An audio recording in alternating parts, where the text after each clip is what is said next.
Welcome to today's class. We were reading this beautiful poem written by William Wordsworth, To a Butterfly, and we already read the first stanza where we see that the poet notices a beautiful butterfly sitting on a yellow flower, and the poet starts talking to the butterfly with lots of love and affection. Okay, and for your homework I asked you to identify the use of personification by the poet in this stanza. So I hope you have got where he used personification. It's over here. When joy awaits you, what joy awaits you when the breeze hath found you out among the trees and calls you forth again. So the poet treats the breeze. Okay, so he's treating breeze, so light, sweet, very gentle wind blowing, that is breeze. So the poet is treating breeze as a human, so human characteristic of finding someone, calling someone, as if calling a friend to the breeze. It's as if the breeze will find the butterfly and will call it to play with it again.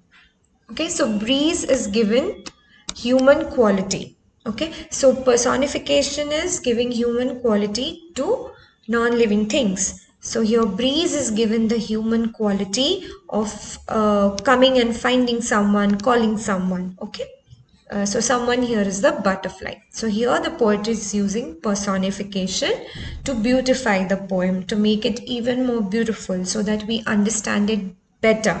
It's clear in front of our eyes. Okay, so we'll move on to the next stanza. So this plot of orchard ground is ours. My trees they are, my sister's flowers. Here rest your wings when they are weary, here lodge as in a sanctuary. So here the setting of the poem is revealed to us, so we can understand and we can make out that the poet is sitting in his own orchard, and he's enjoying his time over there.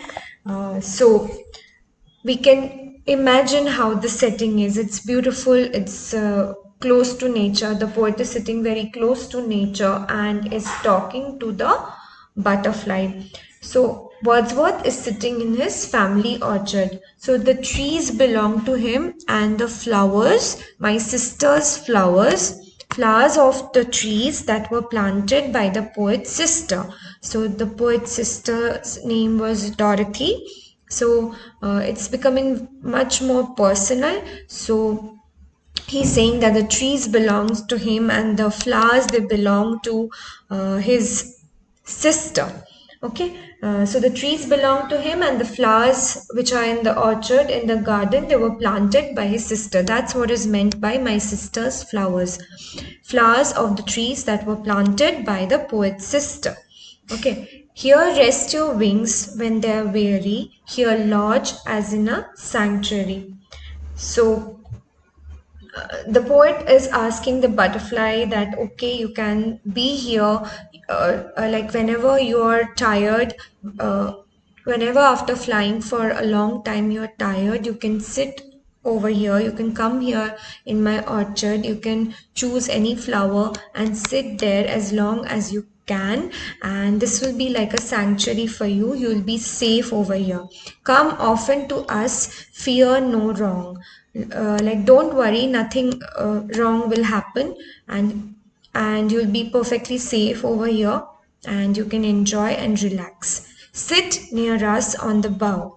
So bough means branch of a tree, actually the main branch of a tree. So sit near us on the bough. We'll talk of sunshine and of song and summer days when we were young. So the poet is asking the butterfly to come and sit near them. Us, here it means the poet and his sister Dorothy, will talk of sunshine and of song. So the poet is telling the butterfly that will talk about sunshine and of song, so all the positive things, and summer days when we were young. So they can talk about the time when the poet and his sister, they were young, they were children, and so it's all about childhood. I told you before that most of his poems, they signify the power of nature and the magic of childhood, because he believed that one is closest to God and the natural world during childhood. So he's again telling the butterfly that when you come and rest here in my garden, in my orchard, then we can talk about the beautiful summer days, the warm summer days, warm and bright. Summer days here means the days which were bright and sunny and positive, and they were young. Here they, the poet and the poet's sister Dorothy. And summer days when we were young, sweet, childish days that were as long as 20 days are now. So the poet is saying that the childish days, the days when they were a child, they were very sweet days, beautiful days, and they were as long as 20 days are now. It means that now the days, they have become boring. When he was a child, everything was much more colorful, much more brighter. So one day in his childhood is equal to like 20 days now. So he used to enjoy a lot when he was a child with his sister. So here, the close relationship between Wordsworth and his sister Dorothy. His sister's name was Dorothy. Okay. So here we can see that how close he was with his sister Dorothy.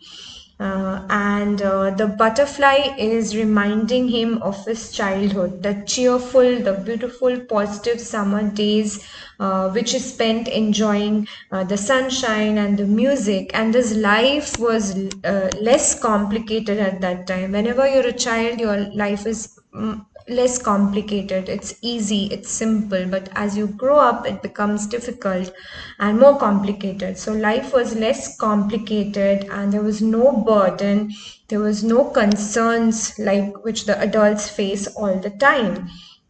So this poem, it's celebrating the purity of nature, the joy of childhood. Okay, it shows the special connection that the poet has with nature and how he finds beauty and meaning whenever he interacts with nature alone. Okay, so the poem is a celebration of nature, of the beauty of childhood, the sweetness of childhood. So with this, we come to the end of this chapter.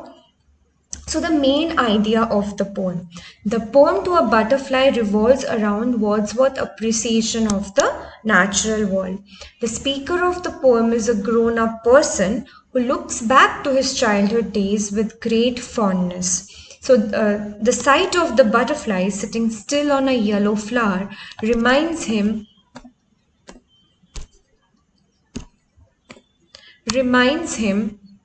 of his pleasant childhood days that he had spent with his sister chasing butterflies in the countryside.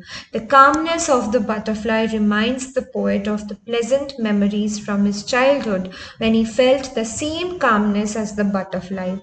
To a Butterfly is not just about the beautiful insect butterfly, rather, it shows the relation between the purity of nature and the joy of childhood. So the main theme of the poem is childhood, innocence and recollection of the joys of childhood and also the beauty of nature. The beauty of nature. Nature is beautiful in all its aspects. The beautiful trees, the beautiful sceneries, the animals, the insects, everything about nature is beautiful. And Wordsworth is a poet who appreciates the beauty of nature in most of his poems. Okay, so we had personification over here, breeze, and also over here.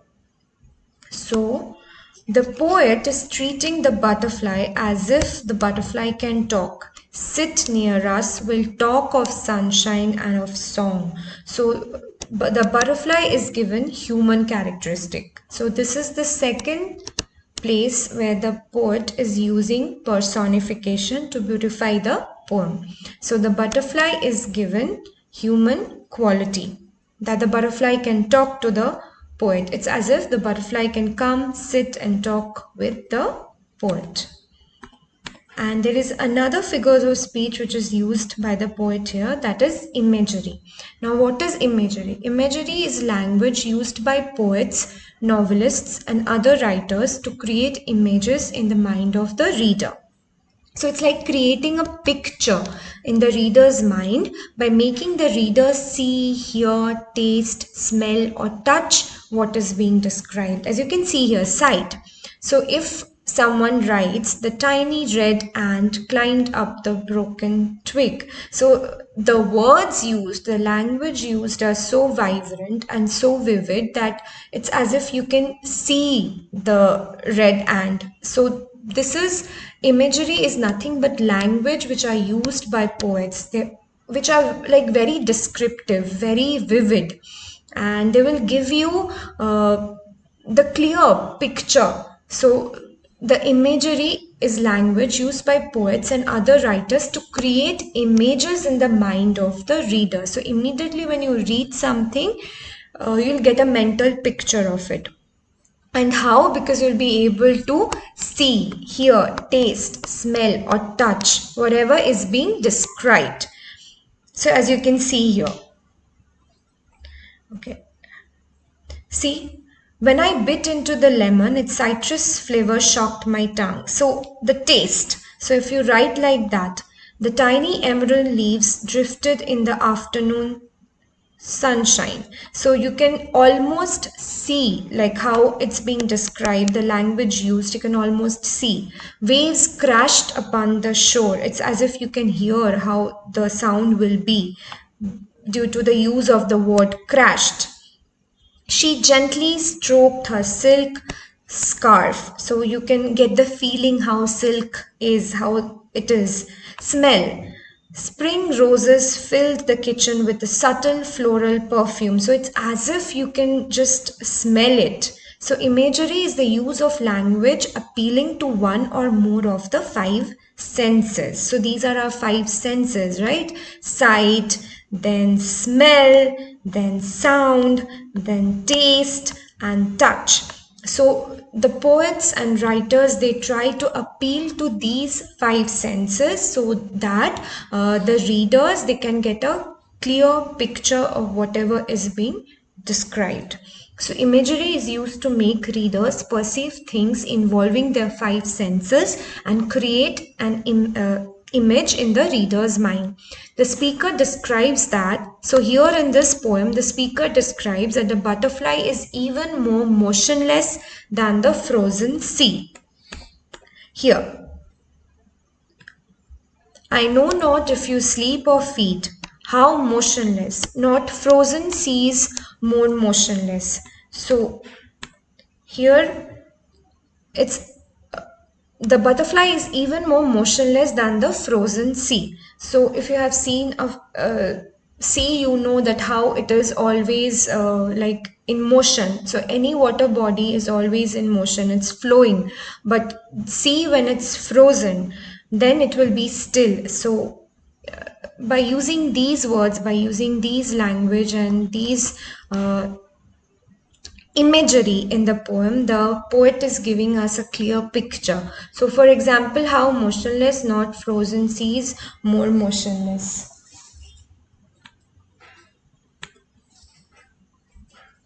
So this is the summary of the poem. To a Butterfly by William Wordsworth shows his special connection with nature and how he finds beauty and meaning when he interacts with it alone. The poet notices that a beautiful butterfly is sitting motionless on a yellow flower. The butterfly is so still that the poet does not know whether it is sleeping or feeding on the nectar of the yellow flower. The poet makes a comparison between the butterfly and a frozen sea, saying that even a frozen sea is not as still as the butterfly. The poet wonders at what joy the butterfly will get if the breeze finds it among the trees and calls it to once again join him, just as if they were playing a game of hide and seek. So here breeze is given human characteristic.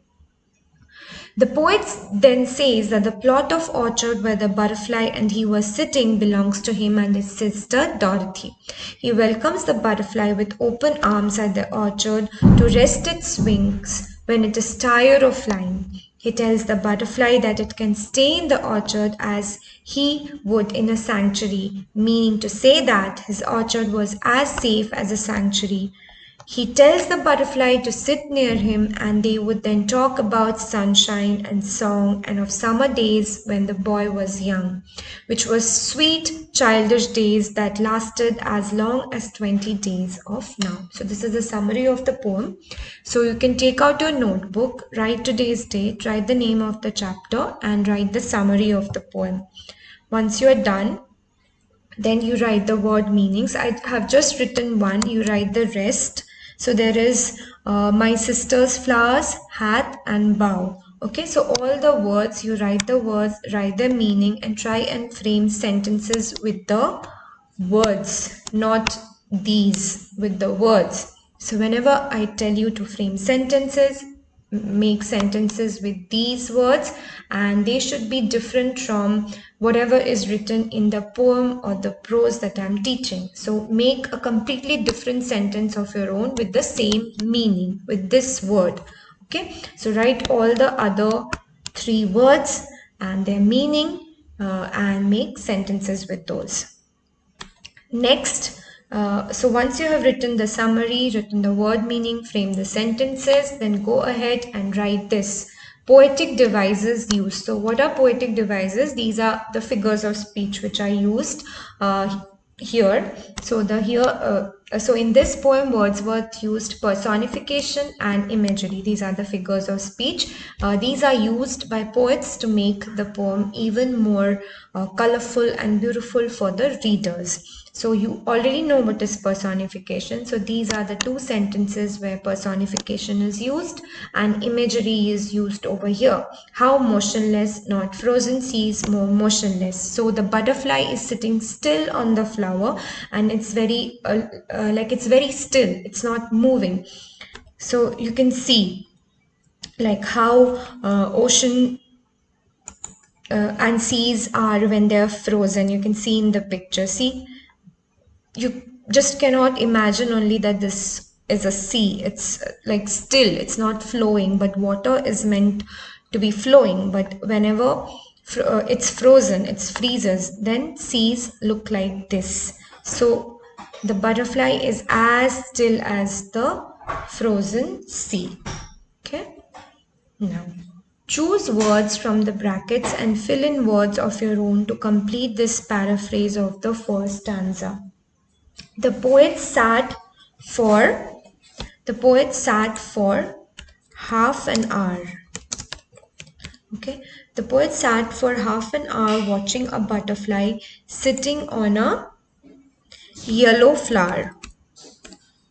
The butterfly was absolutely still, quiet, or hidden. Absolutely still. More, less, or as unmoving as frozen seas,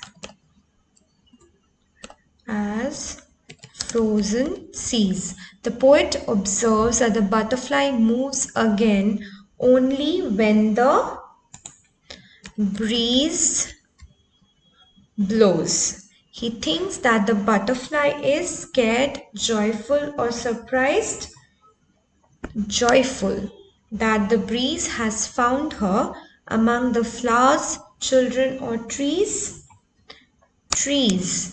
and is calling her. Okay, so you write this in your textbook itself with a pencil. Next, write true or false. The poet says that the orchard ground is his and the butterflies. Is this true or false? It is false. because it belongs to him and his sister. He invites the butterfly to use the ground as its home. This is true. He promises the butterfly that it won't be mistreated. True. The poet asks the butterfly to sit on the flower as they talk. The poet asks the butterfly to sit on the flowers, as in, no, not flowers, but on the bough, on the branch of the tree, not the flower. So this is false. So you do this and I'll give you the notes in our next class.